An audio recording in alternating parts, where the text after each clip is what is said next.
नमस्कार, आदाब। Crime petrol dial 100 में आप सबका स्वागत है। मौत को अंजाम देने के लिए जिंदगी न जाने कैसे कैसे रास्तों से गुजरती है। तथ्यों यानी फैक्ट्स की कितनी ही तहों के नीचे अपराध की सच्चाई छिपी रहती है।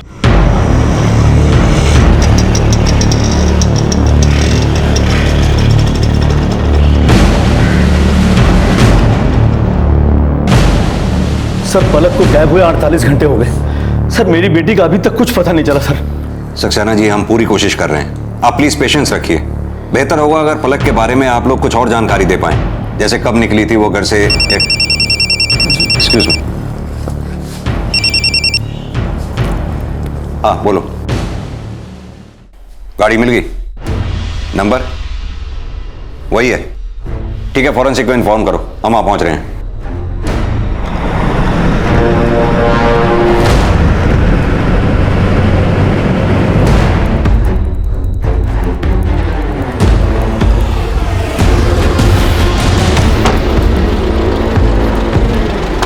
सर, गाड़ी के अंदर खून के निशान है और पूरी गाड़ी। ये मेरी बेटी की गाड़ी है। एक मिनट और सर, ये सब क्या हो रहा है? सर, मेरी बेटी पलक कहाँ है? आपकी बेटी से किसी की कोई रंजिश, कोई झगड़ा? नहीं सर, उसका किसी से कोई झगड़ा नहीं, कोई रंजिश नहीं। हर रोज की तरह उस दिन भी वो घर ही आ रही थी। उसका फोन भी आया था। वो गाड़ी में अकेली थी साहब। तो फिर उसके पास पिस्तौल कहां से आई? पिस्तौल? नहीं साहब, उसके पास कोई पिस्तौल नहीं था। हमें पलक की गाड़ी से बुलेट का एम्प्टी शेल मिला है। लेकिन सर, उसके पास कोई पिस्तौल नहीं है। देखिए सक्सेना जी, या तो आप जानते नहीं हैं या आप अनजान बनने की कोशिश कर रहे हैं। आलम, सक्सेना जी का डीएनए के लिए ब्लड टेस्ट करवाओ। सर। आलम, फॉरेंसिक रिपोर्ट के मुताबिक गाड़ी से जो हमें खून के धब्बे मिले हैं वो किन्हीं दो लोगों के हैं, जिनमें से एक AB पॉजिटिव है और दूसरा B पॉजिटिव। और एक बात पता चली है कि ये AB पॉजिटिव वाला इंसान HIV पॉजिटिव भी है। हाँ सर, लेकिन पलक का ब्लड ग्रुप O पॉजिटिव है, तो पक्का ये उसका खून तो नहीं हो सकता। और इन सब बातों से ये तो कंफर्म है कि गाड़ी में कम से कम 3 लोग थे। 2 वो जिनके खून के धब्बे में गाड़ी में मिले, और तीसरी पलक जिसकी गाड़ी थी और जो भी मिसिंग है। पलक का मिसिंग होना और गाड़ी से इन 2 लोगों के खून के धब्बों का मिलना, इन दोनों के बीच की कड़ी ये HIV पेशेंट हो सकता है। चूंकि ये बीमारी कॉमन नहीं है, इसलिए इसके बारे में पता लगाना आसान है। एक काम करो, आसपास के क्लिनिक्स में HIV पेशेंट्स के बारे में पता करो, हो सकता है वो पेशेंट इनमें से ही कोई एक हो। सर, और एक बात, पलक के पिता राजेंद्र के घर पे भी सर्वेलेंस बढ़ा दो। पलक की गाड़ी से खून के धब्बे का मिलना और उसका गायब होना, जरूर कुछ ऐसा है इस लड़की की जिंदगी में जो अलग से चल रहा है। चल चल। है।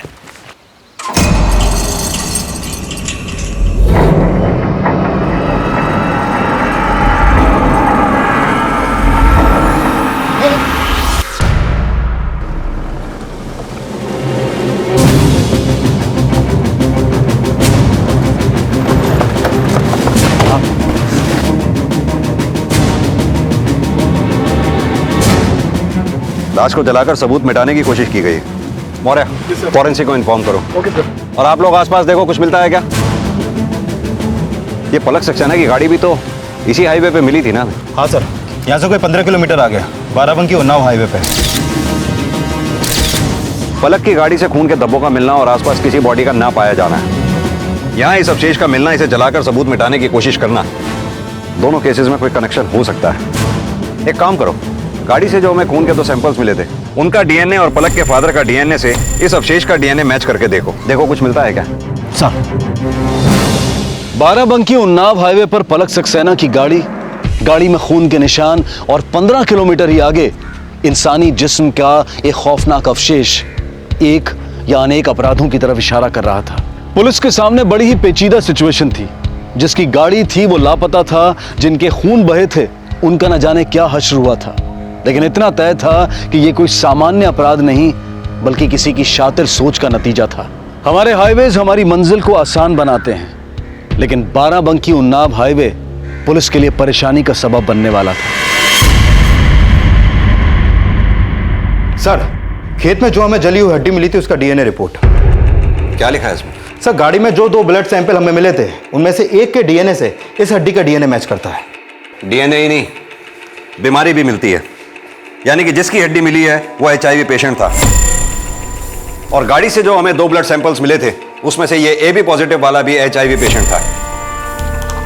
इसमें यह भी लिखा है कि हत्या शायद गोली मारकर की गई और बाद में उसको जला दिया गया, यानी कि हत्यारा मृतक को जानता था, इसीलिए सुराग मिटा रहा था। उसे लगा होगा कि अगर बॉडी हमारे हाथ लग गई तो हम अपराधी तक पहुंच ही जाएंगे।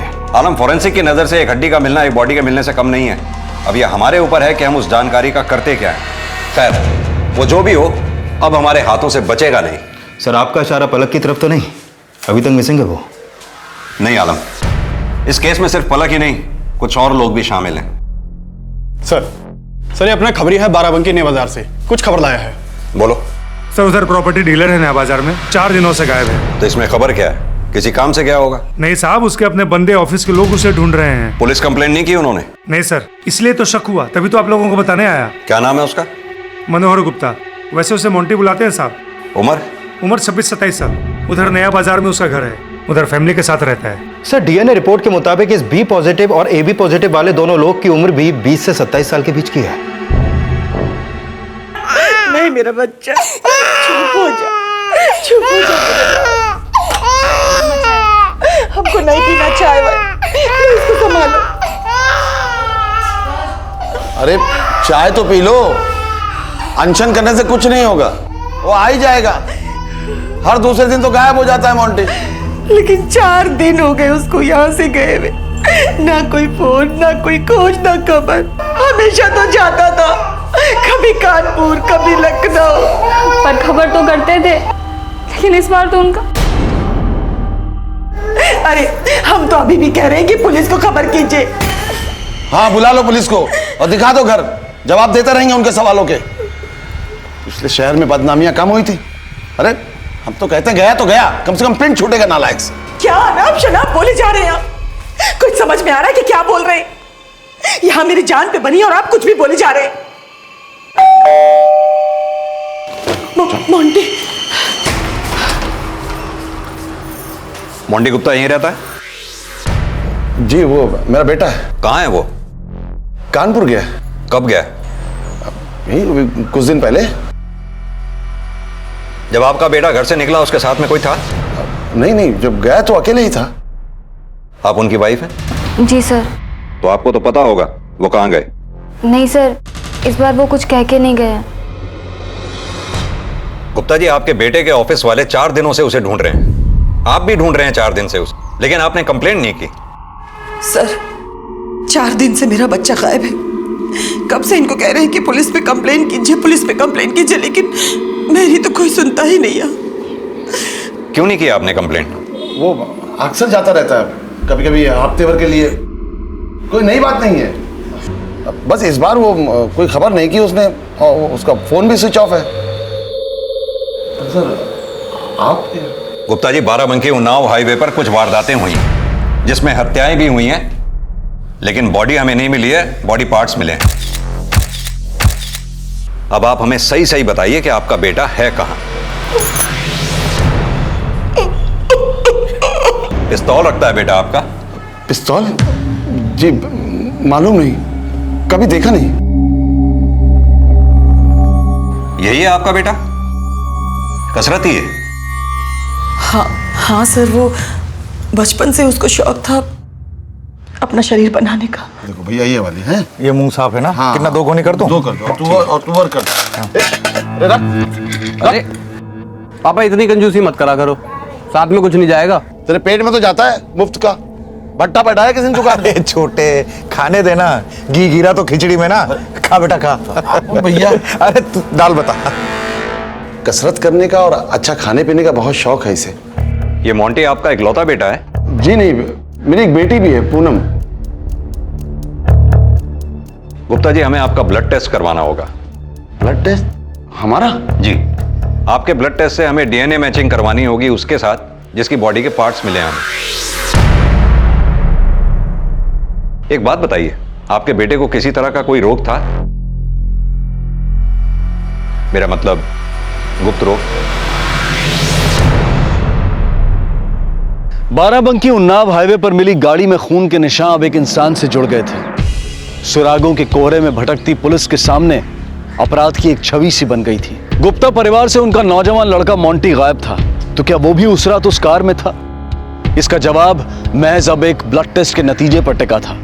लेकिन पुलिस के सामने एक और बड़ी पहेली थी। किसी भी अपराध की इमारत मोटिव यानी कि मकसद की नींव पर खड़ी होती है। एक लड़की गायब है, खून के निशान हैं और एक इंसानी जिस्म का अवशेष। मकसद क्या था? क्या ब्लड टेस्ट रिपोर्ट का नतीजा इस गुत्थी को सुलझाने वाला था? सर, मोंटी के पिता का डीएनए रिपोर्ट आ गया है और उनका डीएनए इस बी पॉजिटिव ब्लड ग्रुप वाले से मैच करता है। यानी बी पॉजिटिव ब्लड ग्रुप वाला मोंटी है। इसका मतलब मोंटी भी उस गाड़ी में मौजूद था।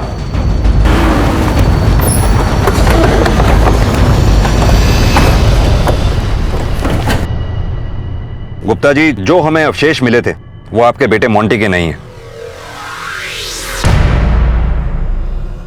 लेकिन हां, हमें एक गाड़ी मिली है उसी रास्ते पे जिसे कोई छोड़ के भागा था। उसमें खून के धब्बे मिले हैं जिसमें से किसी एक के ब्लड का डीएनए आपसे मैच कर रहा है। मतलब साफ है कि मोंटी भी उस गाड़ी में था और वो गाड़ी इस पलक सक्सेना के नाम पे है। जानते हैं आप इसे?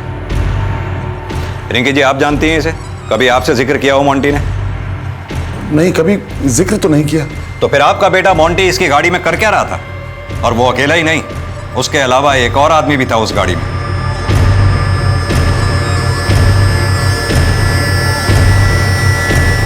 क्या पता सर?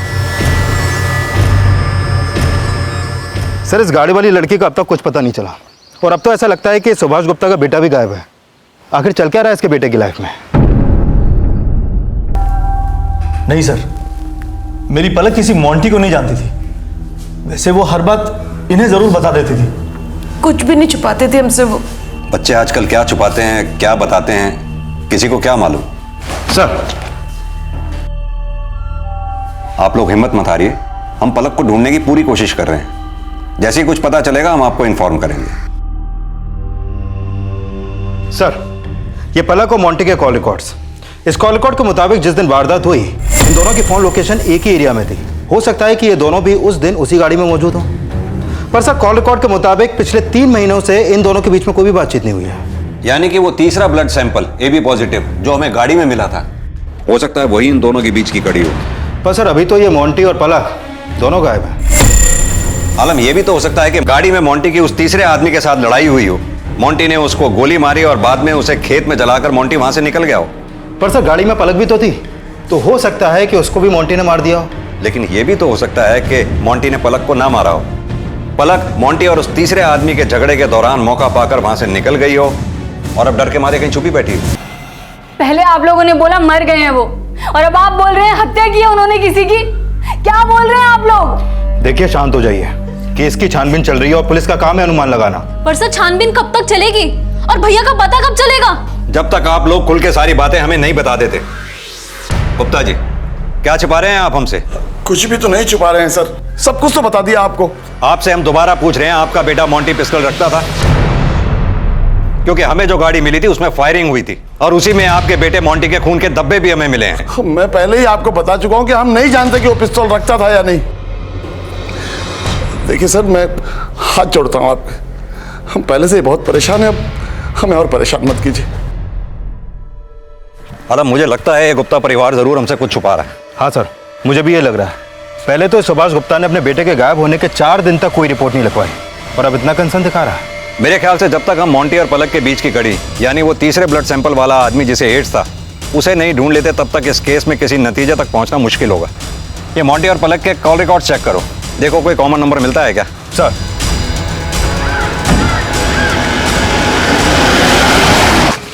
सर, मैंने पलक और मोंटी दोनों के कॉल रिकॉर्ड चेक किए, पर कोई भी कॉमन नंबर इन दोनों के बीच में नहीं मिला।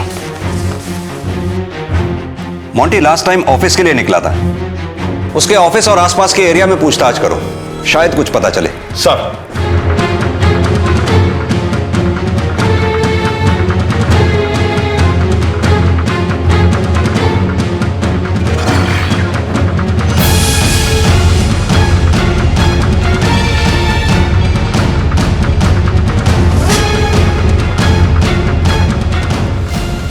क्या बात है?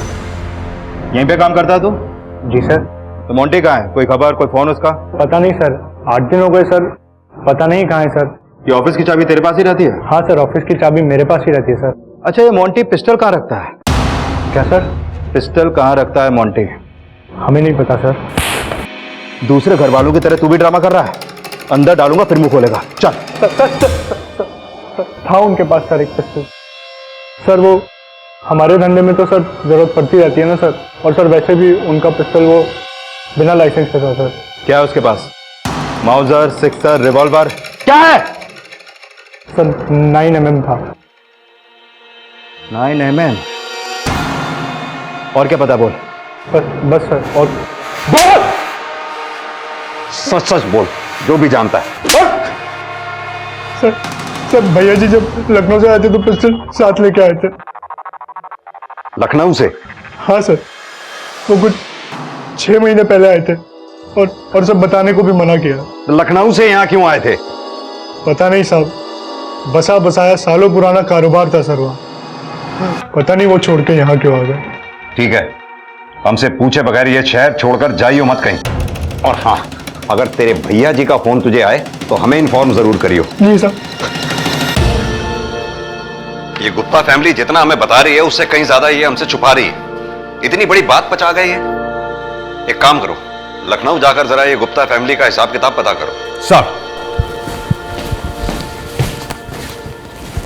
अनजान रास्तों पर अनजान लोगों का मिल जाना कोई अचरज की बात नहीं है, लेकिन उनका किसी अपराध में इन्वॉल्व पाया जाना चौंका जाता है। पलक और मोंटी के बीच में कभी कोई बात नहीं हुई थी, ऐसा उनके फोन रिकॉर्ड से पता चलता है।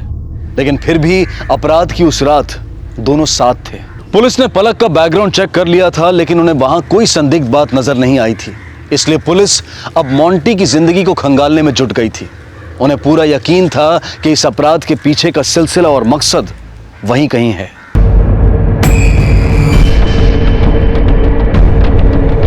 सर, मोंटी का चाचा यहीं पे आगे रहता है। शंभूनाथ गुप्ता नाम है उसका। यादव, गाड़ी लेफ्ट में ले लो।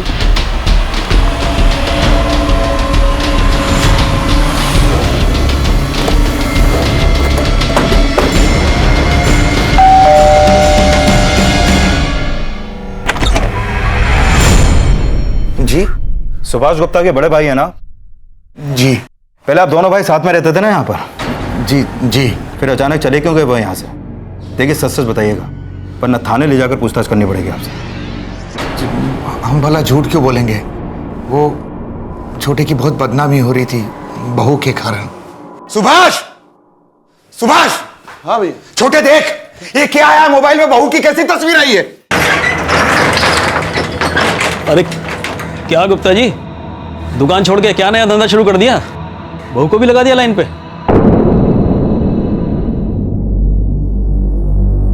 वो बहू की गंदी तस्वीर पूरे शहर भर में फैल गई थी और उसके कारण पूरे शहर में छोटे की बहुत थू-थू हो रही थी। समाज में उठना बैठना मुश्किल हो गया था उसका और उसके परिवार का। मोंटी का कारोबार बहुत अच्छा चल रहा था, पर सब कुछ रातों रात बेच बाच कर निकल गए सबके सब। किराने की दुकान हम दोनों भाई मिलके चलाते थे, पर सुभाष ने चाबी मेरे हाथ में दे दी और चला गया। अच्छा, मोबाइल में जो एमएमएस निकाला था वो किसने निकाला, कुछ पता चला? नहीं साहब, पता नहीं किसकी हरकत थी वो। और कौन कौन रहता है आपके साथ यहाँ पर? अभी तो हम पति पत्नी रहते हैं। एक बेटा है राजेश, वो दिल्ली से सिविल की तैयारी कर रहा है। बाराबंकी की पुलिस मोंटी के चाचा शंभूनाथ गुप्ता से मिलने के बाद जब घर के बाहर पहुंची तो पता चला कि मोबाइल पर फैलाई गई मोंटी की बीवी की अश्लील तस्वीरें दरअसल अविनाश नाम के एक लड़के ने अपलोड की थी। सुनिए, ये सुभाष गुप्ता यहीं पे रहते थे ना? हाँ साहब, यहीं रहते थे, पर साहब वो तो सबके सब फरार है। क्या है ना साहब, उनकी बहू की तस्वीरें ना मोबाइल में आ गई थी। जी नहीं साहब, उसका तो लफड़ा चल रहा था। अरे वो क्या नाम था उस लौंडे का? अविनाश। हाँ अविनाश। उसका मोंटी के साथ पहले से ही कुछ झगड़ा चल रहा था साहब। अविनाश ने तो बदला लिया है साहब। उसने पता नहीं मोंटी की बीवी की तस्वीर कैसे निकाल ली। अरे वो क्या बोलते अपना, वो कंप्यूटर से निकाल ली होगी। नहीं जी, ओरिजिनल थी सर, एकदम असली थी सर। अच्छा किया यहाँ से भाग गए साहब, किसी को मुंह दिखाने लायक नहीं रहे। मोंटी का बस चलता तो उसकी औरत और उस लौंडे अविनाश का दोनों का कत्ल कर देता साहब वो। ठीक है।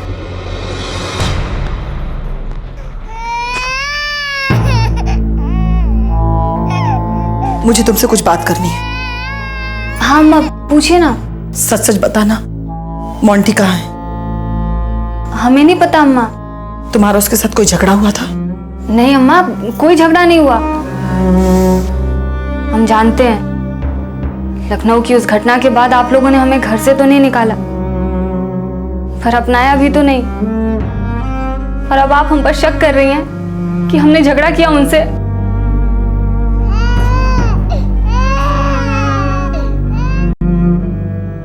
जिस नंबर से एमएमएस आया था उसके बारे में कोई इन्फॉर्मेशन मिली? नहीं सर, हमने पता करने की कोशिश की तो पता चला कि वो नंबर किसी फेक आईडी से लिया गया था और वो नंबर सिर्फ एक ही बार इस्तेमाल हुआ था। अविनाश के घर चलते हैं। अब अविनाश ही बताएगा कि उसने ऐसा क्यों किया।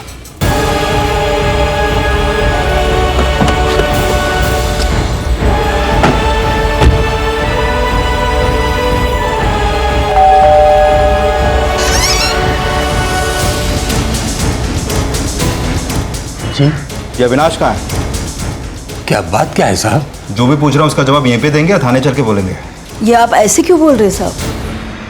8-10 दिन हुए हैं, वो लखनऊ में नहीं है अविनाश। फिर कहाँ है अभी? गया होगा कहीं घूमने फिरने, उसकी तो घूमने फिरने की आदत है। ये रिंकी का एमएमएस उसी ने बनाया था ना? नहीं साहब, हमारा बेटा ऐसी ऊंची हरकत नहीं कर सकता। ये प्रॉपर्टी डीलर मोंटी गुप्ता से कोई पुराना झगड़ा था ना उसका, तब उसका बदला उसकी बीवी से निकाल लिया। नहीं साहब, हमारा बेटा अविनाश ऐसी गंदी हरकत कभी नहीं करेगा। ठीक है, आपको हमारे साथ चलना होगा, अपना ब्लड टेस्ट करवाना होगा। और हाँ, आपके बेटे को कोई गुप्त रोग है, मतलब HIV? नहीं साहब, हमारा बेटा बिल्कुल तंदुरुस्त है। और आप ये ब्लड टेस्ट की क्या बात कर रहे हैं? थाने चलिए, आपके सारे जवाब मिल जाएंगे। चलिए। फोरेंसिक जांच और मेडिकल रिपोर्ट से यह बात साफ हो गई थी कि खेत में मिली पैर की हड्डी अविनाश की ही थी और साथ ही यह भी साबित हो गया था कि अविनाश ही HIV से ग्रसित था। हालांकि उसके परिवार को उसकी इस बीमारी के बारे में कोई खबर नहीं थी। मामला गहरा था, पेचीदगियां बढ़ती जा रही थी, तर्क बहुत थे लेकिन सबूत और सुराग आपस में मिल नहीं रहे थे। और सबसे बड़ी पहेली यह थी कि पलक सक्सेना का इस पूरे मामले से क्या रिश्ता था। ये कौन व्यक्ति था जिसने पलक को अगवा किया था और उसे लगातार टॉर्चर कर रहा था, और क्या संबंध था इस आदमी का मोंटी और अविनाश से। शातिर अपराधी का मकसद उलझने पैदा करना और सवालों के रास्ते पर पुलिस को गुमराह करना होता है, लेकिन अपराध छुपता नहीं, अपराधी बचता नहीं और सवालों के जवाब भी देर सवेर मिल ही जाते हैं। मुझे लगता है उस दिन मोंटी का अविनाश के साथ गाड़ी में झगड़ा हुआ। मोंटी ने अविनाश पे गोली चलाई और बाद में उसकी लाश को जलाकर फरार हो गया। तो सर फिर इस पलक सक्सेना का इस वारदात और इन लोगों से क्या कनेक्शन हो सकता है? क्योंकि कॉल रिकॉर्ड के मुताबिक पलक ने ना तो मोंटी और अविनाश से कभी बातचीत की और ना ही इन लोगों ने एक दूसरे को कभी मैसेज भेजे। लेकिन सर चौंकाने वाली बात यह है कि इन तीनों के कॉल रिकॉर्ड के मुताबिक ये तीनों ही उस दिन उसी गाड़ी में मौजूद थे। या तो ये हत्या मोंटी ने अकेले की थी या फिर इस हत्या में मोंटी के साथ पलक सक्सेना भी शामिल थी। मतलब आपके कहने का यह है कि... एक मिनट, हाँ बोलो। क्या?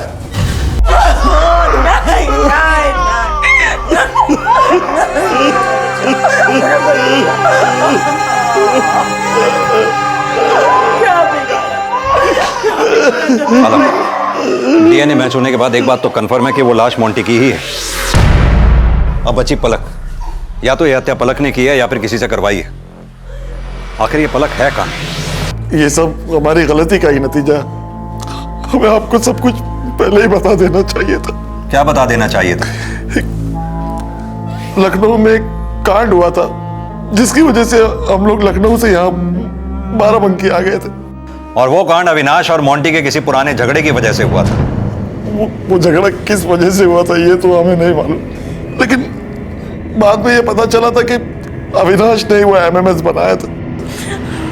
क्यों ये भी हमको नहीं मालूम। मेरा बेटा, मेरा मोंटी बहुत अच्छा था। चुप रहने से काम नहीं चलेगा। जो मालूम है वो बताओ, इससे पहले कि फिर कोई नया कांड हो जाए। क्या बताएं सर? बात बताने लायक हो तब तो बताएं। जो भी बात हो वो बोलो। सर ये सब लोग हमारी इज्जत उछालने पे लगे हुए हैं, जबकि इस सब की जड़ पूनम है।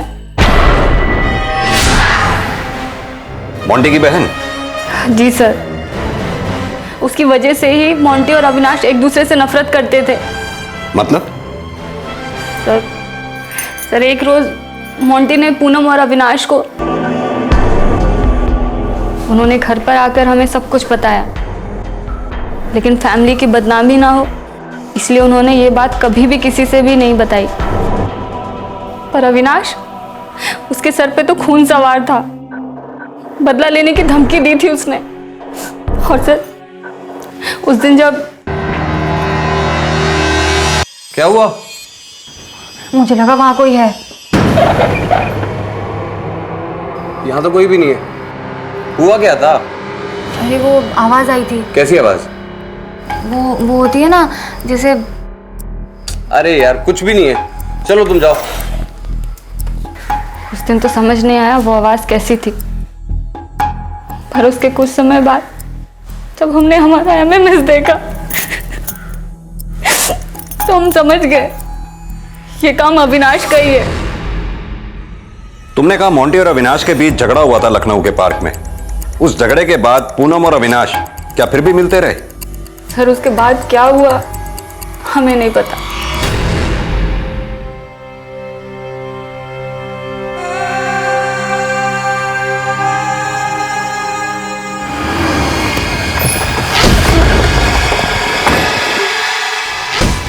गुप्ता जी, हमें आपकी बेटी पूनम से कुछ सवाल करने हैं।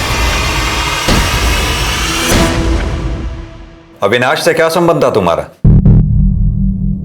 सर, बस दोस्ती थी। मोंटी ने तुम्हें और अविनाश को लखनऊ के किसी पार्क में रंगे हाथों पकड़ा था? किसने कहा आपसे ये? रिंकी भाभी ने।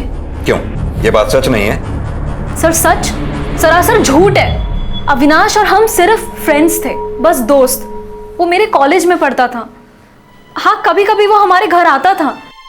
सच तो ये है, भाभी भैया से फ्रस्ट्रेट होकर अविनाश को पटाने लगी और फिर वो लोग रोज मिलने लगे।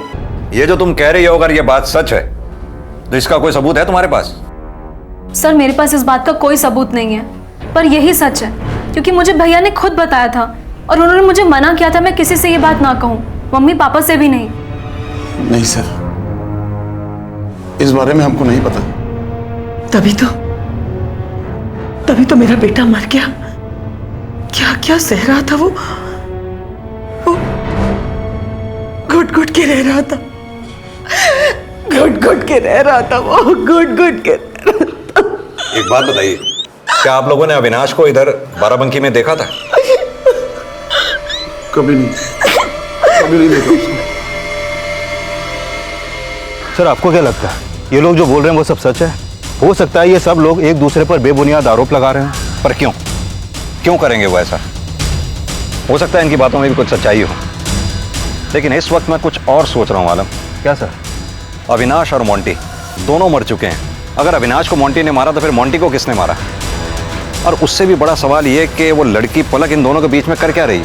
सर, अविनाश, पूनम और रिंकी का कॉल रिकॉर्ड के हिसाब से पिछले 6 महीनों में इन तीनों के बीच में आपस में कोई भी कांटेक्ट नहीं हुआ। लेकिन सर ये देखिए, लखनऊ में रहने के दौरान मोंटी की बहन पूनम और अविनाश के बीच काफी बातचीत होती थी, लगभग रोज, घंटों तक। झूठ है सब झूठ है अम्मा। चक्कर तो इसका चल रहा था अविनाश के साथ। वो बस हमारा दोस्त था, बस दोस्त। कोई संबंध, कोई अफेयर नहीं था हमारा उसके साथ। और अम्मा, झूठ तो भाभी बोल रही हैं अपनी करतूत पे पर्दा डालने के लिए। अम्मा, हम अपने बच्चे टिंकू की कसम खा के कहते हैं हमारा कोई संबंध नहीं था किसी के साथ।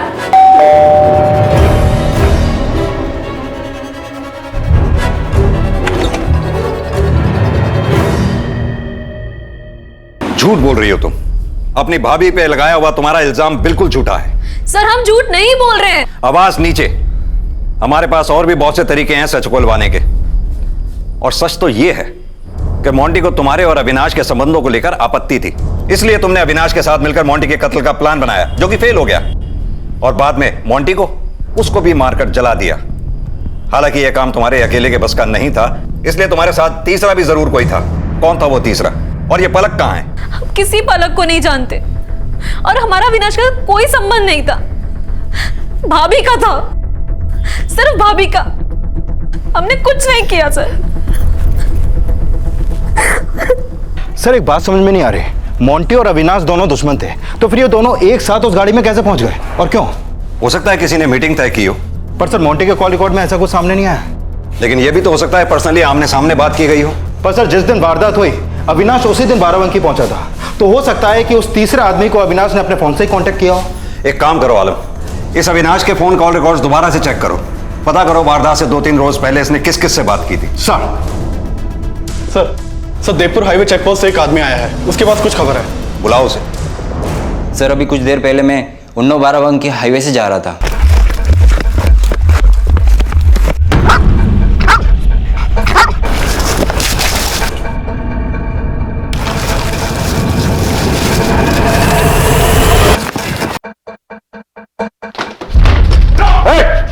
खबरदार, कहाँ है लड़की? पलक कहाँ है? वर्मा, ये पलक सक्सेना का मेडिकल एग्जामिनेशन करवाओ। इसके पेरेंट्स को भी इन्फॉर्म करो। सर मैंने कॉल रिकॉर्ड से पता लगाया, अविनाश एक नंबर पे बहुत अरसे से फोन करता है, लगभग पिछले 2 साल से। किससे बात करता था? सर ये तो नहीं पता चल पाया, लेकिन हाँ सर, ताज्जुब की बात यह है कि अविनाश जिस नंबर पे फोन करता था वो खुद उसी के नाम पर रजिस्टर्ड है।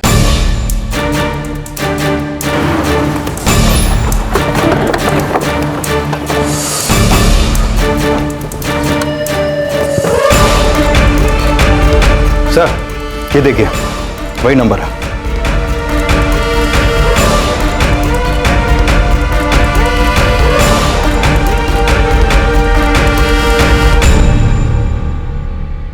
मोंटी के पास हमारे लिए कभी टाइम ही नहीं था। अविनाश पूनम को छोड़ने कभी कभी आता था। कॉलेज में साथ पढ़ते थे दोनों, और इसी दौरान हमारी जान पहचान हो गई। हाँ, लखनऊ में भी घर के बाहर हम लोग मिलते थे। सर हमने माफी मांगी और अपनी शादीशुदा जिंदगी को बचाने और सुधारने की बहुत कोशिश भी की, पर फिर किसी ने हमारा एमएमएस बनाया, जिसके चलते इतनी बदनामी हुई कि हमें लखनऊ छोड़ के रातों रात यहाँ बाराबंकी आना पड़ा। सर हमने एमएमएस जरूर बनाया था, पर हमने किसी का मर्डर नहीं किया। अविनाश सिर्फ दोस्त नहीं था हमारा, प्यार था हमको उससे, लेकिन भाभी ने उसको छीन लिया हमसे, इसलिए हमारा दिमाग गुस्से से खराब हो गया था। पर सर हमने किसी का मर्डर नहीं किया। अभी कुछ रोज पहले खून की जांच करवाई तो पता चला मुझे और मेरे बेटे टिंकू को HIV हो गया है। हम समझ गए ये हमें अविनाश की वजह से ही हुआ है, पर मोंटी को ना हो जाए इसलिए हमने उनसे शारीरिक संबंध बनाना बिल्कुल बंद कर दिया। पर एक रोज मोंटी जिद करने लगी तो हमें उन्हें बताना पड़ा, और फिर उनके कहने पे ही हमने अविनाश को उस दिन उनकी बताई हुई जगह पे बुलाया। लेकिन सर उसके बाद क्या हुआ ये हमें नहीं पता।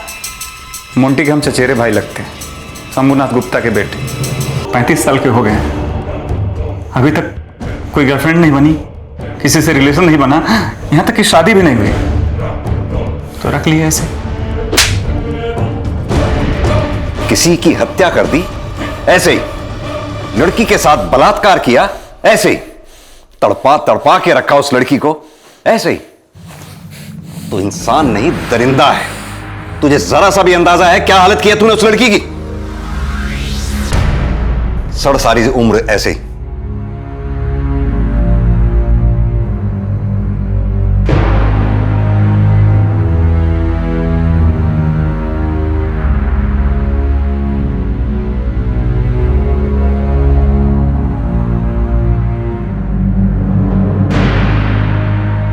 रिंकी गुप्ता को हत्या और हत्या की साजिश के लिए हिरासत में लिया गया है। जिंदगी के ज़हीन मसले अपराध के रास्तों पर चलकर नहीं सुलझाए जा सकते। बातों को छुपाकर या गुप्त रखने से मसले खुद ब खुद हल नहीं हो जाया करते। किसी ने सही कहा है कि झूठ और रहस्य आत्मा पर एक ऐसे कैंसर की तरह से होता है जो हर अच्छाई को खा जाता है और अपने पीछे छोड़ जाता है सिर्फ तबाही।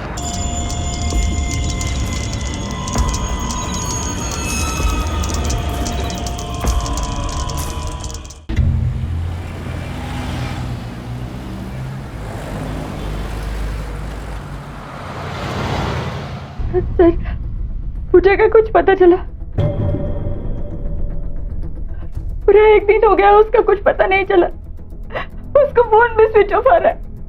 वो लड़की ऐसा कभी नहीं करती है। मुझे पता नहीं मेरी बच्ची कैसी है, कहाँ पर है। एग्जैक्टली कितने बजे गायब हुई थी पूजा?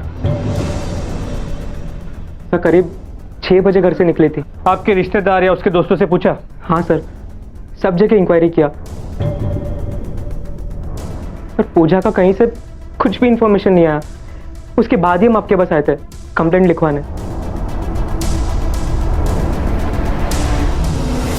ये इस फोटो में पूजा के साथ कौन है?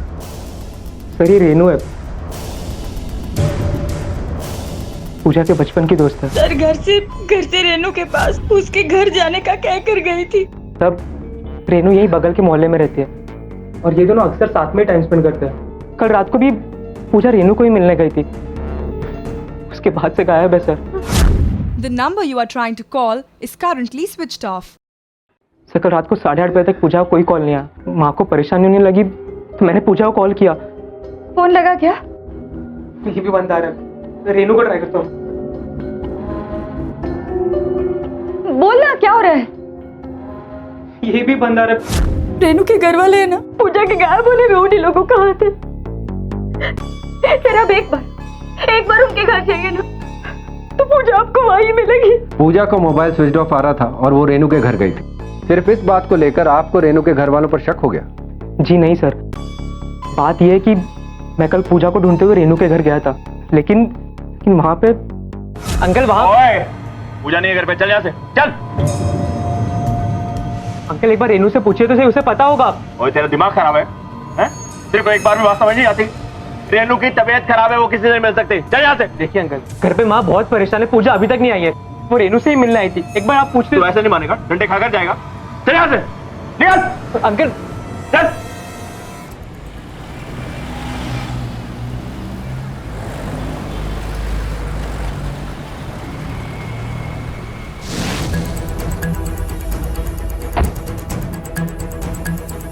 सुनिए इंस्पेक्टर साहब, अमन जो है ना एक नंबर का झूठा है, फरेबी है, धोखेबाज है। मेरी लड़की को गायब कर मुझ पर इल्जाम लगा रहा है। क्या रेनू भी गायब है? जी हाँ जी, अमन के घर गई है जी पूजा से मिलने के लिए, बस तभी से उसका फोन स्विच ऑफ आ रहा है। मुझे तो लगता है जी ये अमन का ही हाथ है बच्चे। रेनू के गायब होने के पीछे अमन पे शक करने की कोई खास वजह? जी रेनू अमीर है और वो कंगले। सर जी बात तो बिल्कुल साफ है, ये ना मोटा पैसा हटना चाहते हैं जी। लेकिन फिरौती के लिए अभी तक कोई डिमांड नहीं हुई। नहीं जी। रेनू कल शाम से गायब है और आपने पुलिस में रिपोर्ट नहीं करवाई? सर जी हम लोग पुलिस स्टेशन के लिए निकलने ही वाले थे। जी हाँ बस जा ही रहे थे जी पुलिस स्टेशन कंप्लेंट करने। आपकी बेटी कल शाम से गायब और कंप्लेंट लिखाने अब जा रहे हैं। कल रात को जब 8 बजे तक रेनू घर नहीं लौटी ना, तब जी उसे फोन किया। The number you have dialed is switched off. Please try again later. पूजा का फोन नंबर नहीं था जी हमारे पास। मुझे उम्मीद थी कि रेनू पूजा के घर होगी और मैं पूजा के घर गया। रेनू कहाँ है? कहाँ है रेनू? रेनू का है मुझे कैसे पता होगा? चल पूजा को पता होगा, पूजा को बुला चल। देखिए रेनू तो यहाँ है नहीं और रही बात पूजा की, वो सो रही है, उसे बहुत तेज पुकार है, वो किसी से नहीं मिलेगी। ओए रेनू गायब है, पूजा को बुखार है। हट बदतमीज, मैं खुद जाके देख लूंगा। चल बेट। ये क्या कर रहे हैं आप? पूजा बीमार है, सो रही है, झूठ बोला था हमसे। ना तो वहां पर रेनू थी और ना ही पूजा थी। हंसती खेलती उन लड़कियों के साथ अचानक ऐसा क्या हुआ कि उन्हें अपना घर छोड़ना पड़ा? क्या उनके गायब होने के पीछे उनके माता पिता का हाथ है? लेकिन क्या कोई माता पिता अपने ही बच्चों को गायब कर सकते हैं? क्या सच है, क्या झूठ है, क्या है इन सब के पीछे? कहां गई वो दोनों लड़कियां? और जब पुलिस ने तहकीकात की शुरुआत की तो दिल दहला देने वाले जुर्म के ऐसे अध्याय खुलकर सामने आए कि सुनकर किसी के भी रोंगटे खड़े हो जाएं।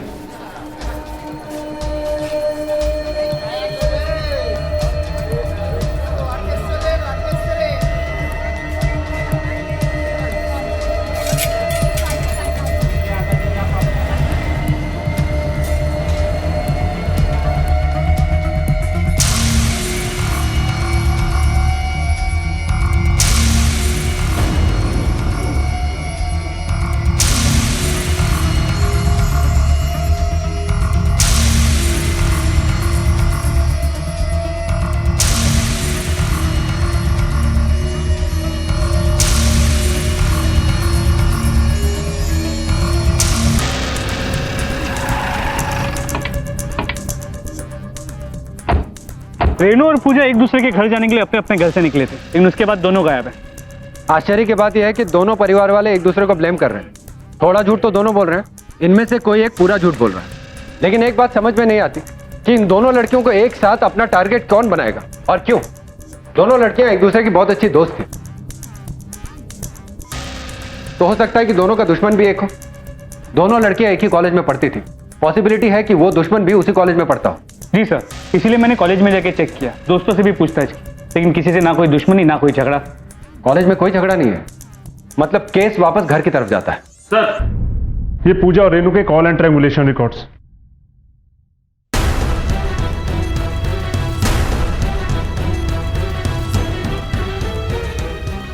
अनिल ये देखो, 24 मार्च को रेनू और पूजा दोनों के मोबाइल फोन एक साथ स्विच ऑफ हुए और दोबारा कभी ऑन नहीं हुए।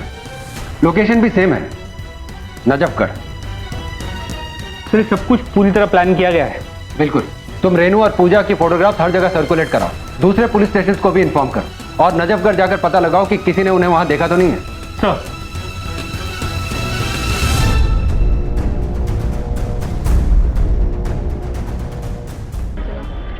कुछ पता चला?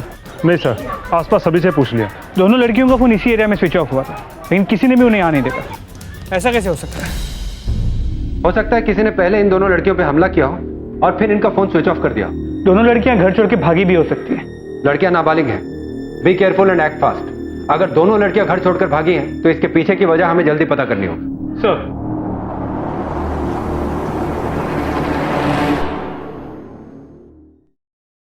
देखो, नीचे करो तो ऊपर करो तो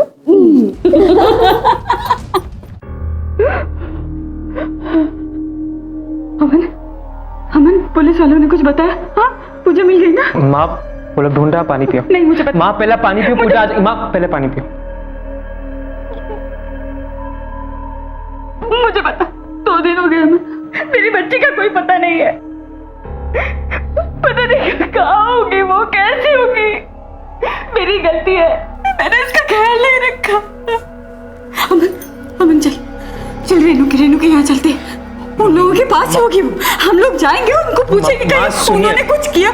कोई फायदा नहीं है जाके, पुलिस ऑलरेडी जा चुकी है, पूरी छानबीन कर ली, उन्हें पूछा नहीं मिली माँ। फिर भी अगर आप चाहते हो तो मैं एक बार हो आता हूँ। रेनू के घर वालों ने कुछ किया होगा तो थोड़ी बताएंगे। मैं चलती हूँ तेरे साथ, उनके पैर पड़ जाऊंगी, भीख मांगूंगी, मुझे मेरी पूजा दे दो। माँ टेंशन मत लीजिए। क्या बात कर रहे है तू? कैसा भाई है तू?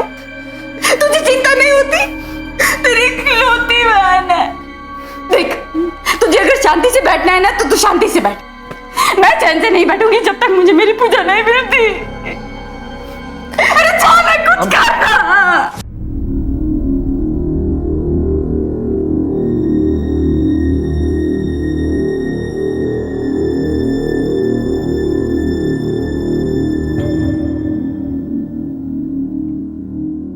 आप कुछ करते क्यों नहीं? 3 दिन हो गए रेनू को गायब और आपने अभी तक पता करने की कोशिश भी नहीं की। आप बस में उसे घर लेके आएंगे ना? आप उसे घर लेके आइए, मैं उसे सब समझा दूंगी। आप तो चुप कर, क्या रट लगा रखी है बार बार? रेनू को लेकर आओ। दिमाग खराब है? कहीं ऐसा तो नहीं कि पूजा रेनू को गायब करने में आप ही का हाथ है? तुझे क्या लगता है मैंने गायब किया उसको? तेरा दिमाग तो नहीं खराब हो गया? अरे बेटी है मेरी वो, मुझे भी चिंता है। तुम्हारी तरह बैठ के 24 घंटे रो नहीं सकता हूं, इसका मतलब ये नहीं कि अपनी बेटी से प्यार नहीं करता हूं। अरे आंखों का तारा है वो मेरी, मैं उसको गायब करूंगा? मैं करूंगा उसको गायब? दिमाग खराब गया। आपको पता है ना मैं ऐसा क्यों कह रही हूं? मैं वो रात अभी तक भूली नहीं हूं। सुरेंद्र जी के यहाँ आपका आना जाना है? हाँ सर। तो उनके घर में रेनू पे कोई दबाव था जिस वजह से वो घर छोड़ के गई हो? दबाव नहीं सर, सुरेंद्र जी तो रेनू को बेटी नहीं बेटा मानते हैं उसे। और क्यों ना माने सर, रेनू पढ़ाई में भी बहुत होशियार है सर। अरे वाह मेरे बेटा, कमाल कर दिया, शाबाश। सुरेंद्र जी की आंखों का तारा है रेनू। दोनों बाप बेटी खूब एंजॉय करते थे। चलिए पापा की साइकिल और ये सुरेंद्र जी रेनू से बहुत प्यार करते थे। ये बात आपने पहले क्यों नहीं बताई? सर जी मैं यहाँ नहीं थी,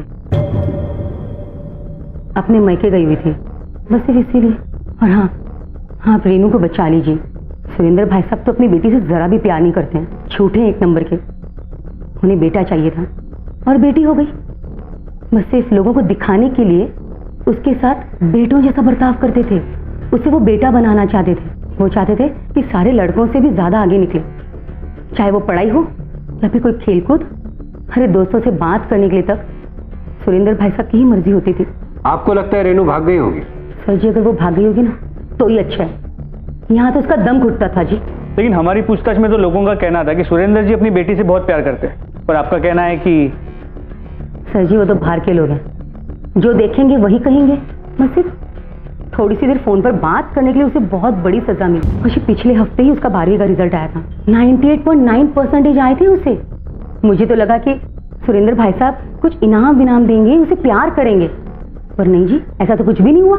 आप देखना उसके बदन पर आपको बहुत से चोट के निशान मिलेंगे, और तो और कमला के बदन पर भी आपको चोट के निशान मिलेंगे।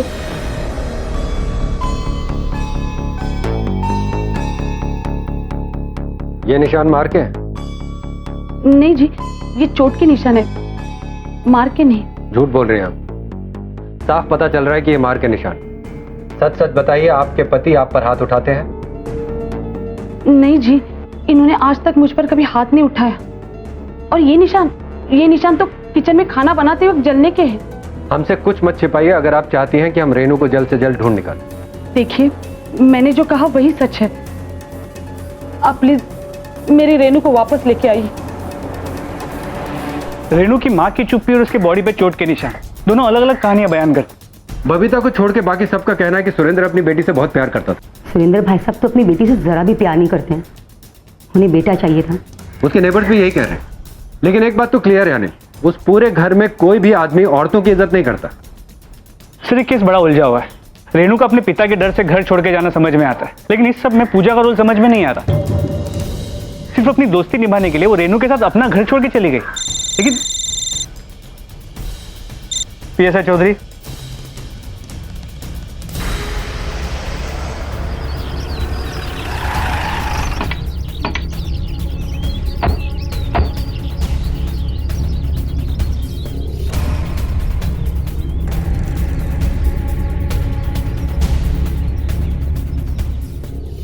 बॉडी पूरी तरह जल चुकी। लाश को पोस्टमार्टम के लिए भेजो और इस पूरे एरिया की अच्छी तरह से तलाशी लो। जी सर।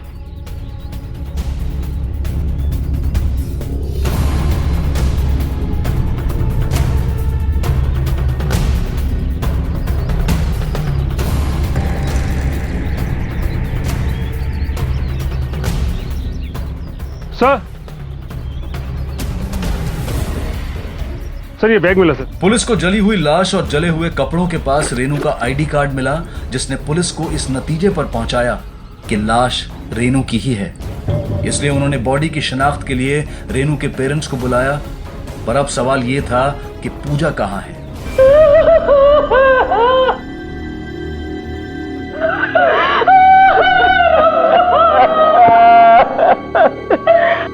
ये मेरी रेनू नहीं हो सकती।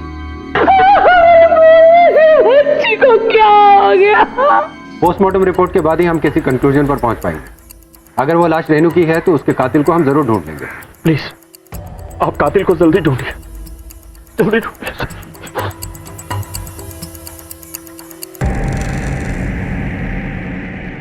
इन्हीं लोगों ने मारा है मेरी बेटी को, मेरी बेटी को इन्होंने मारा है। छोड़ना मत सर इनको, छोड़ना मत। क्या हुआ रेनू को? क्या हुआ? इतना बोया बनने की जरूरत नहीं है। क्या मतलब? मतलब ये कि तुम लोगों ने हमारी बहन रेनू को मर्डर किया है। ये पागल हो गए क्या तुम लोग? हम क्यों मारेंगे रेनू को? अरे झूठ बोल रहे हैं, इसीलिए मारा है मेरी बेटी को। आप ऐसी कैसे बात कर रहे हैं? मेरी बेटी भी तो गायब है, उसके बारे में कुछ पता चला तो? आपकी बेटी को हम ढूंढ रहे हैं सर। सब कुछ इन्होंने ही किया होगा और इल्जाम हम पे लगा रहे। अरे इन्होंने मारा होगा रेनू को। शायद मेरी बहन को। क्या बोले तुम? हम मारेंगे, हम मारेंगे। अरे तुम क्या यहाँ पर? चुप, सच का पता हम चला लेंगे। पुलिस तहकीकात कर रही है। चलिए अपने अपने घर जाइए। चलो चलो।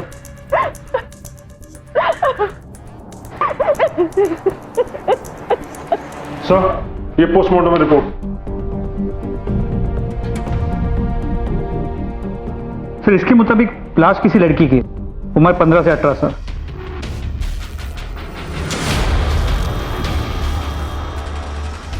रेनू की आईडी की वजह से पुलिस वाले और परिवार वाले उसकी रेनू की लाश के रूप में शिनाख्त करते हैं।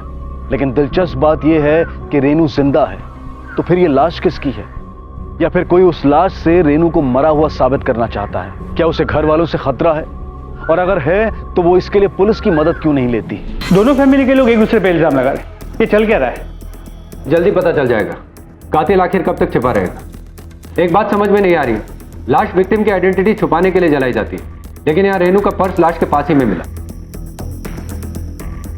थोड़ी अजीब बात है, ये गलती से हुआ है या प्लांटेड है? सर पूजा मिसिंग है, कहीं ऐसा तो नहीं कि रेनू का मर्डर पूजा ने किया है और अब वो फरार है? पॉसिबिलिटी है, लेकिन एक इतनी अच्छी दोस्त अपनी दोस्त को क्यों मारेगी? ये तभी हो सकता है जब उनके रिलेशनशिप में कोई कड़वाहट आई हो। इनके रिलेशनशिप की अच्छी तरीके से जांच पड़ताल करो। सर एक और पॉसिबिलिटी ये भी है कि शायद रेनू का मर्डर किसी और ने किया और अब वो पूजा को भी मारना चाहता। पूजा की जान भी खतरे में हो सकती है। ये भी पॉसिबिलिटी हो सकती है। इस केस को हर एंगल से देखो, लेकिन ध्यान रहे रेनू को हम खो चुके हैं, अब पूजा नहीं, उसे हमें जल्दी ही ढूंढ निकालना है। सर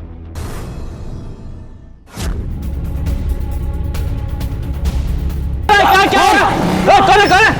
साहब क्या हुआ? क्या हुआ? अरे कौन रेनू? पता नहीं।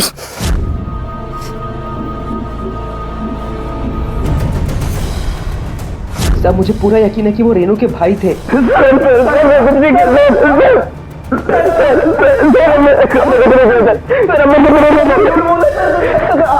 हम लोग भला क्यों मारेंगे सर? नहीं मारा सर। अच्छा हम क्या कर सकते हैं क्या नहीं ये हमें पता है। सब सच सच बता दो तो फायदे में रहोगे। सर हमने अमन को नहीं मारा सर, हम सच बोले सर। नहीं मारा अमन को। सच जारी रखो सर, हमने कुछ नहीं किया सर, हम सच बोले सर, हमने कुछ नहीं किया सर। अमन कह रहे हैं कि विजय और राहुल ने उसे मारा, लेकिन ये दोनों लड़के इस बात से इनकार कर रहे हैं। नेबर्स और वॉचमैन को भी कुछ क्लियर नहीं, इनमें से कोई एक तो झूठ बोल रहा है। जी सर। पूजा और रेनू की दोस्ती के बीच में कोई तो आया, पता लगाना होगा कि ये कौन है। इनकी दोस्ती की अच्छे से जांच पड़ताल करो।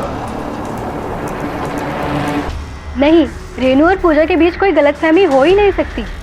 कभी तो कुछ हुआ होगा। नहीं सर, मेरे सामने तो कभी ऐसा नहीं हुआ। पूजा और रेनू तो बहुत अच्छे दोस्त थे, उनकी कभी लड़ाई नहीं होती थी, वो ज्यादा समय एक दूसरे के साथ ही गुजारते थे। रेनू और पूजा के बीच की फ्रेंडशिप, उनके लव अफेयर्स, बॉयफ्रेंड्स या उन दोनों का किसी के साथ लव ट्रायंगल, जो कुछ भी पता है सब बताओ। सबकी अच्छी बनती थी। अमन रेनू का बॉयफ्रेंड था, इसलिए लव ट्रायंगल का कोई चांस ही नहीं है। तुम्हारा और रेनू का अफेयर था, यह बात तुमने हमें क्यों नहीं बताई? सर मेरे और रेनू के अफेयर से दोनों के गायब होने का और रेनू के मरने का कोई संबंध होगा सर, मैंने नहीं सोचा था। किस बात का संबंध किस चीज से है ये हम तय करेंगे, तुम नहीं। क्यों छुपाई तुमने ये बात? सर आपको मेरी फैमिली और रेनू की फैमिली स्टेटस डिफरेंस के बारे में तो पता ही होगा। ऐसे में रेनू की फैमिली को हमारे अफेयर के बारे में मालूम पड़ता तो आपको तो पता ही है क्या होता। इसलिए मैं बिल्कुल नहीं चाहता था कि रेनू की फैमिली को हमारे अफेयर के बारे में मालूम पड़े और फिर कोई नया बखेड़ा खड़ा हो जाए। अगर ये बात तुम हमें पहले बता देते तो हम इस केस की खोजबीन किसी और तरीके से करते। इतना सब कुछ हो गया और तुम चुप रहे। अभी भी पूजा लापता है, तुम्हारी इस चुप्पी का अंजाम बहुत बुरा हो सकता है। पूजा को बचा लीजिए। रेनू और पूजा एक साथ गायब हुए थे ना। रेनू अब मर चुकी है, इसका मतलब है पूजा की जान में खतरे में। सर प्लीज उसकी जान बचा लीजिए सर, उसकी जान बचा लीजिए। रेनू और अमन का प्रेम संबंध इस कहानी को एक नया मोड़ देता है। अगर जली हुई लाश पूजा की है तो क्या पूजा इन दो प्यार करने वालों के बीच में दीवार बन गई थी? एक कड़ी से दूसरी कड़ी को जोड़ती पुलिस के सामने तब एक नया पहलू आया जब रेनू की मां कमला खुद पुलिस वालों से मिलने पुलिस स्टेशन आई और उनकी बातें ऐसी थी कि सुनकर किसी के भी होश उड़ जाएं। सब मुझे लगता है कि रेनू के मर्डर में किसी और का नहीं, मेरे घर वालों का हाथ है। क्या? हाँ सर, और पूजा के गायब होने में भी शायद मेरे घर वालों का ही हाथ है। ऐसा क्यों? 10 दिन पहले की बात है। राहुल और विजय ने रेनू को सबक सिखाने के लिए उसका रेप किया। मेरी बच्ची लगातार मदद के लिए चिल्लाती रही, लेकिन किसी ने उन्हें रोकने की कोशिश नहीं की। लेकिन भाई अपनी बहन के साथ ऐसा क्यों करेंगे? मेरे पति का मानना था कि रेनू और पूजा के बीच शारीरिक संबंध है, वो दोनों लेस्बियन थे। मेरे पति ने कहा कि रेनू को सबक सिखाओ और बताओ कि मर्द के साथ संबंध बनाने में ही मजा है, ना कि एक लड़की के साथ। लेकिन रेनू इस बात के लिए अंत तक मना कर रही थी, लेकिन किसी ने उसकी बात नहीं सुनी। रेनू और पूजा के बीच के इस रिलेशन के बारे में उन्हें कैसे पता चला? वो विजय का कहना था कि उन दोनों को गलत अवस्था में देखा था। रात भर उन लोगों ने उसके साथ अत्याचार किया। ये बातें आपने हमें पहले क्यों नहीं बताई? मैं डरी हुई थी सर। मुझे लगा अगर मैं आपके पास आऊं तो मेरी बेटी के साथ और जुर्म होगा, लेकिन जब रेनू की लाश मिली तब मैंने सोचा कि अब चुप नहीं रहूंगी। बड़ी मुश्किल से मैं घर में झूठ बोलकर आई हुई।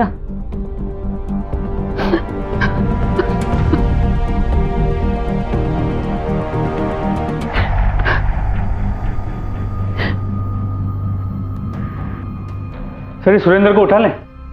अभी नहीं, बहुत बड़े एलिगेशंस लगाकर गई है। पहले कुछ सबूत इकट्ठा कर लेते हैं, फिर तोड़ेंगे। सर, दो नई बातें पता चली हैं अनिल। एक तो यह कि रेनू का रेप हुआ था, और दूसरी ये कि रेनू और पूजा के बीच में लेस्बियन रिलेशन था। अब तो परिवार के लोग भी शक के दायरे में आते हैं। परिवार वाले उन दोनों को उनके आपस के रिश्ते की वजह से भी मरवा सकते हैं। अगर कमला की बातें सच है तो यह पता लगाना मुश्किल होगा कि रेनू का रेप हुआ था कि नहीं, क्योंकि उसका अंतिम संस्कार हो चुका है। लेकिन पोस्टमार्टम रिपोर्ट से पता चल सकता है। रेनू की पोस्टमार्टम रिपोर्ट फिर से चेक करो और अमन से भी बात करो। अमन रेनू का लवर है, तो उसे रेनू और पूजा के इस रिलेशन के बारे में जरूर पता होगा। सर, पूजा और रेनू के बीच ऐसा कोई रिलेशन नहीं था। उसकी माँ झूठ बोल रही है सर। वो अपनी मरी हुई बेटी के बारे में झूठ क्यों बोलेगी? पुलिस की मदद क्यों करेगी? वो भी अपने ही परिवार के खिलाफ। सर, अगर विजय और राहुल ने कुछ भी गलत किया होता ना, तो रेनू सबसे पहले आके मुझे बताती।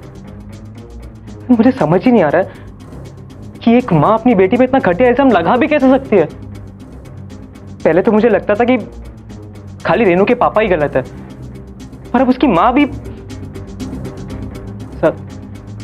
सच जो भी है, अब प्लीज पता लगाइए और मेरी बहन पूजा को ले आइए जल्दी। उसे तो हम ढूंढ ही रहे हैं, लेकिन अगर इस बार तुमने कुछ छुपाया तो अंजाम बहुत बुरा होगा। चलो।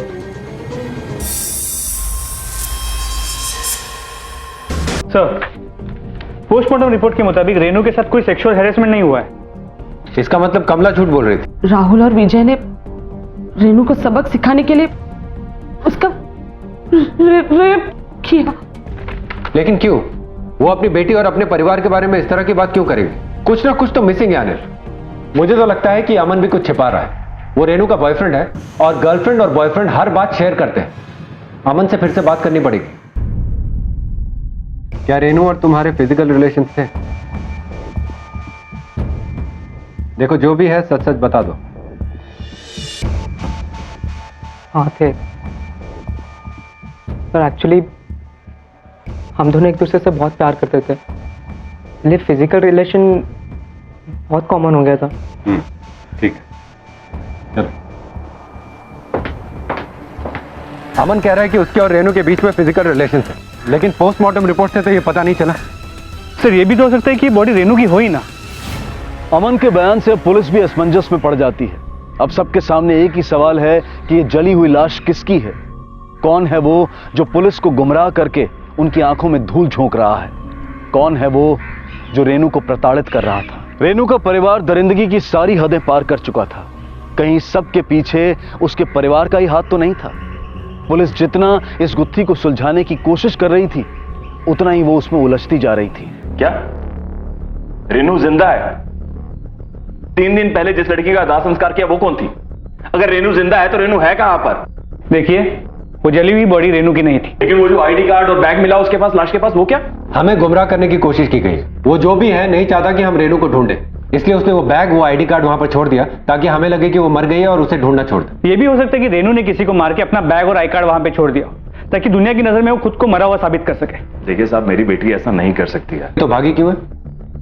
सर, ये सब मुझे नहीं पता है, लेकिन हमारी बेटी अपने घर में बहुत खुश थी। सर, ये देखिए, पूजा की मेडिकल रिपोर्ट। इसके मुताबिक उसका पीछे का एक दांत भरा हुआ है, और ये उस बॉडी की पोस्टमार्टम रिपोर्ट। इसके मुताबिक उस बॉडी का भी पीछे का एक दांत भरा हुआ है। दोनों रिपोर्ट में एक और सिमिलैरिटी है अनिल। दोनों का बायां हाथ टूटा हुआ। इसका मतलब ये डेड बॉडी पूजा की ही हो सकती है। मतलब रेनू ने ही पूजा को मारा है, और अगर नहीं मारा तो भाग क्यों रही है, और उसका आई कार्ड वहां पे कैसे मिला? क्या? सर प्लीज ऐसा मत बोली, वो पूजा नहीं हो सकती।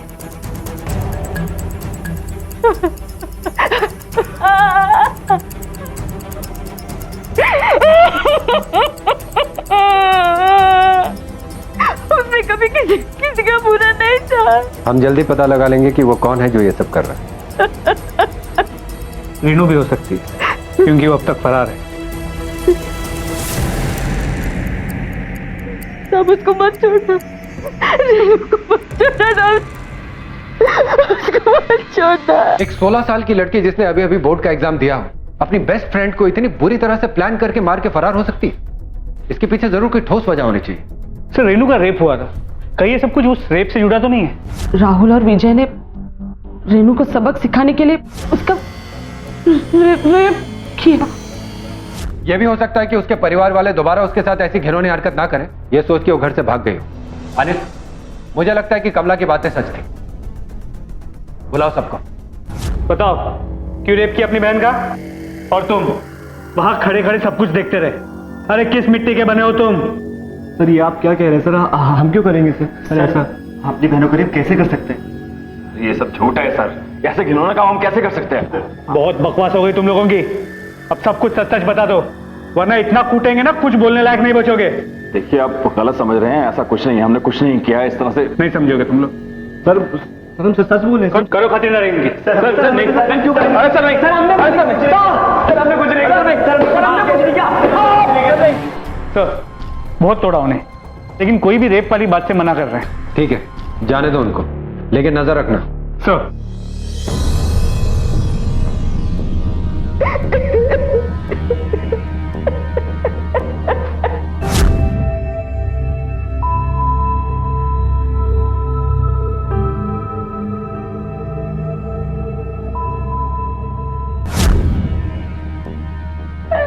माँ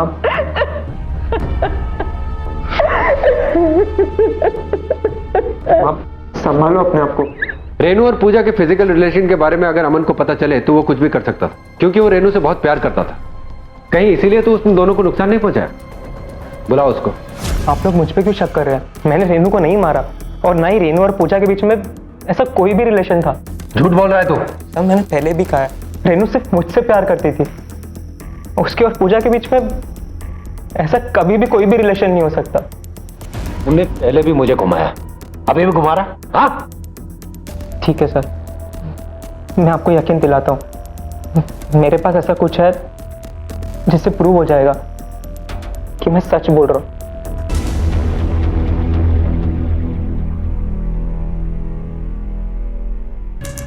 तू जानता है ये जो वीडियो तूने बनाया है ये भी एक क्राइम है। पता है सर, आई एम सॉरी, पर मैंने ये वीडियो आज तक कभी किसी का शेयर नहीं किया, सिर्फ आज ही, क्योंकि आप रेनू और पूजा दोनों पे सवाल उठा रहे हैं। सर मैं पूजा को क्यों मारूंगा?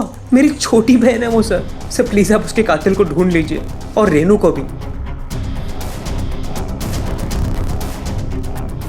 अनिल, यहाँ पर तो ऐसा कुछ नहीं है जिससे ये साबित हो कि रेनू और पूजा के लेस्बियन रिलेशन थे। सर आपस के मैसेज कन्वर्सेशन चेक करते हैं, मैसेजेस ओपन करो।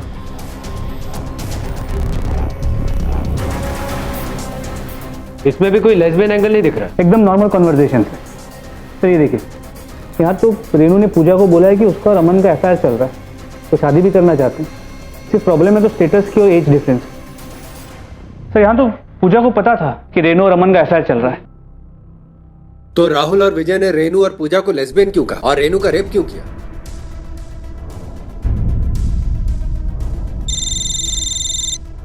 पीएसआई चौधरी कहां पर? ठीक है हम अभी आते हैं। सर जंगल में एक और जली हुई लाश मिली है। चलो मनोज गाड़ी निकालो। आइए, पहचानने की कोशिश कीजिए। कातिल ने बॉडी जलाने की कोशिश की थी, लेकिन कल रात बारिश हुई तो बॉडी पूरी तरह जली नहीं है। रेनू को किसी ने 4 दिन से बंदी बना के रखा था। जहां उसे रखा होगा एरिया आसपास का ही होना चाहिए, वरना वो उसे यहां लाके क्यों मारता? पूजा को भी जलाकर ही मारा गया था। हो सकता है दोनों को साथ में बंदी बनाकर रखा गया। तुम सही कह रहे हो अनिल, वो एरिया यहीं कहीं आसपास का होना चाहिए। इस पूरे एरिया की अच्छी तरह से तलाशी लो। सर।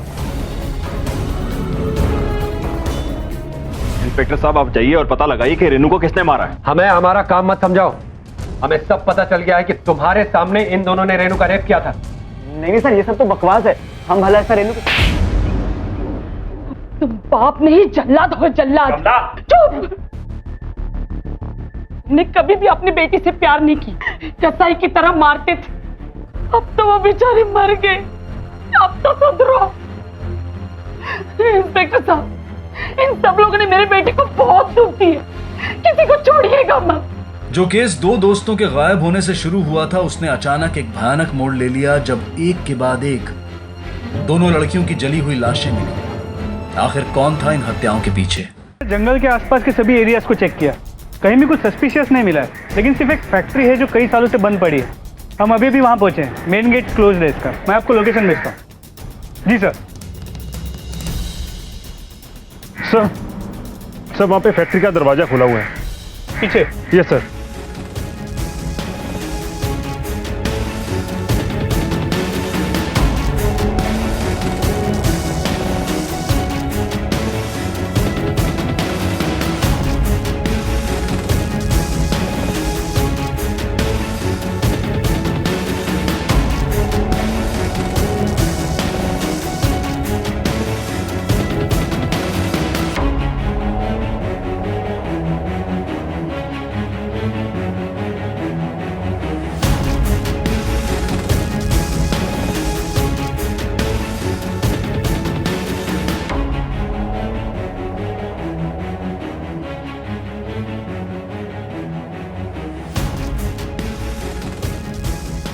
कुछ मिला ना?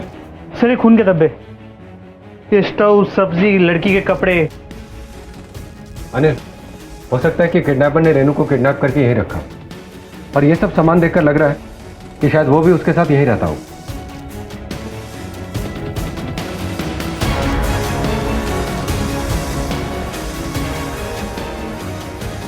सर वहां पे ये हेलमेट का ये लॉक मिला है सर।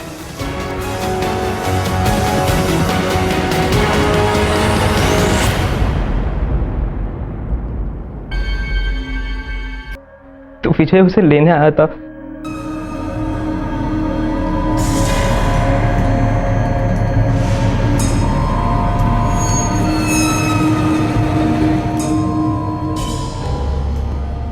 और उसने रेनू को पूजा के साथ देख लिया था।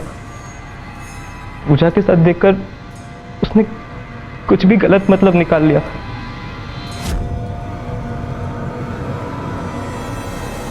और वो बात जाकर रेनू के पापा को बता दी। रेनू एक पल के लिए भी घर पे नहीं रह पा रही थी, उसे घर से भागना था। ऐसे में हमारे पास सिर्फ एक ही ऑप्शन था सर। मैंने अपनी बहन, हमने पूजा को मार दिया। तुम्हें शर्म नहीं आई? अपनी बहन का खून कर दिया तुमने, और फिर रेनू को क्यों मारा? सब रेनू बहुत डर गई थी, वो अब आपके पास आने वाली थी। अमान, मुझे अच्छा नहीं लग रहा। पूजा मेरी बहुत अच्छी दोस्त थी, हम घर वालों से बचने के चक्कर में हम लोगों ने उसे मार दिया। हम पुलिस स्टेशन जाते हैं, कुछ दिन की सजा मिलेगी। अमन, हम बच जाएंगे। अमन प्लीज। तू पागल हो गई है? अपनी जिंदगी बनाने के लिए मैंने अपनी बहन को मार डाला, और अब तू ऐसा बोल रही है? रेनू, हम पुलिस के पास नहीं जा सकते।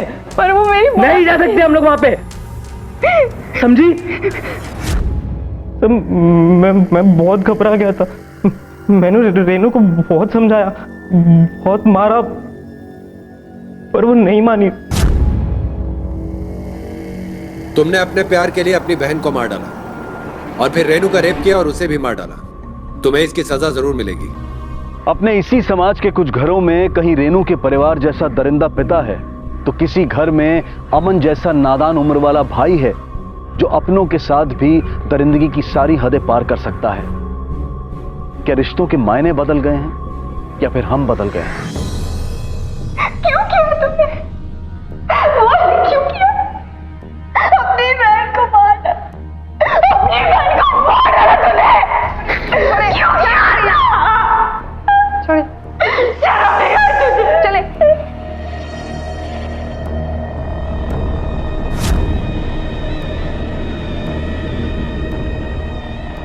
ये बेहद जरूरी है कि माता पिता अपने और अपने बच्चों के बीच में एक ऐसा माहौल तैयार करें जहां वो उनके उज्जवल भविष्य की बातें उन्हें प्यार मोहब्बत से समझा सकें, ना कि उन पर सख्त पाबंदियां लगाकर। और बच्चों के लिए भी ये समझना बेहद जरूरी है कि इस उम्र में गलत प्यार मोहब्बत में फंसना और घर छोड़कर भाग जाने का फैसला उनकी पूरी जिंदगी तबाह कर सकता है। इसी विचार के साथ अब मैं अनूप सोनी आपसे विदा लेता हूं। फिर मुलाकात होगी अगले एपिसोड में एक और चौंका देने वाले केस के साथ। तब तक अपना और अपने परिवार का ख्याल रखें और देखते रहें क्राइम पेट्रोल डायल 100। सबक एक को सीख हम सबको। जय। क्राइम पेट्रोल के और भी दिलचस्प कहानी देखने के लिए हमारे चैनल को सब्सक्राइब करें और बेल आइकॉन दबाना न भूलें।